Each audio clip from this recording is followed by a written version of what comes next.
Salut les loulous.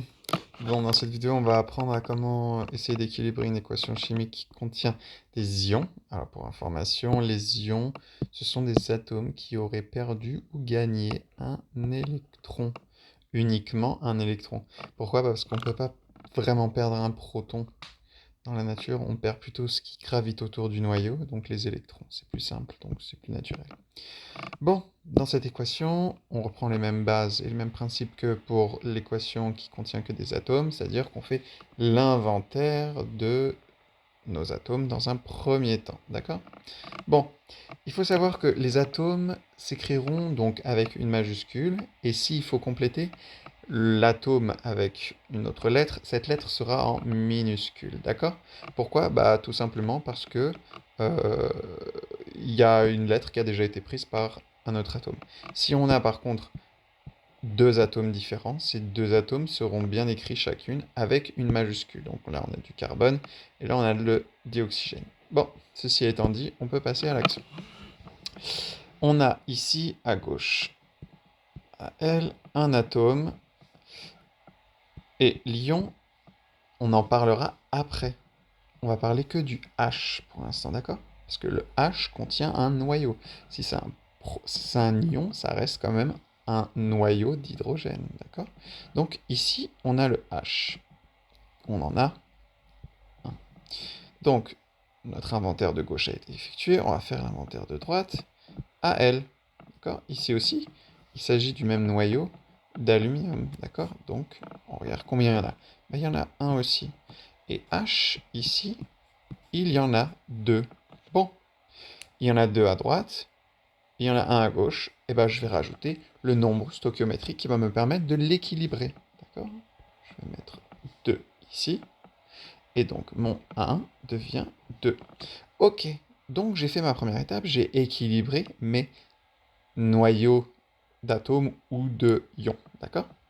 Donc j'ai bien un noyau, deux noyaux, deux noyaux. D'accord? Bon, ceci, maintenant, nous amène à étudier les charges. D'accord? La matière, elle est là, maintenant, et on va parler des charges électriques. En charge électrique, on va regarder. On a, dans le côté gauche, dans l'aluminium, aucune charge électrique, on va dire, en suspension. Ici, on va regarder ensuite, on a ici deux ions plus, d'accord? Donc, on a deux ions plus. Ici, on a trois ions plus, d'accord? Donc, il y en a 3 ici, il y en a 2 là. Bon, quel est le nombre stoichiométrique qui va réussir à équilibrer ces deux-là? Bah, d'un côté, pour lui, ça va être 2. Donc, 2 à L, ça nous change, ça nous fait 2. D'accord? On est bien à 6 petits plus, d'accord? Donc là, il faut savoir que le 6 plus, pour information, il s'agit d'atomes qui ont perdu des électrons, d'accord? Elles sont chargées positivement maintenant qu'elles ont perdu ces électrons négatifs, d'accord?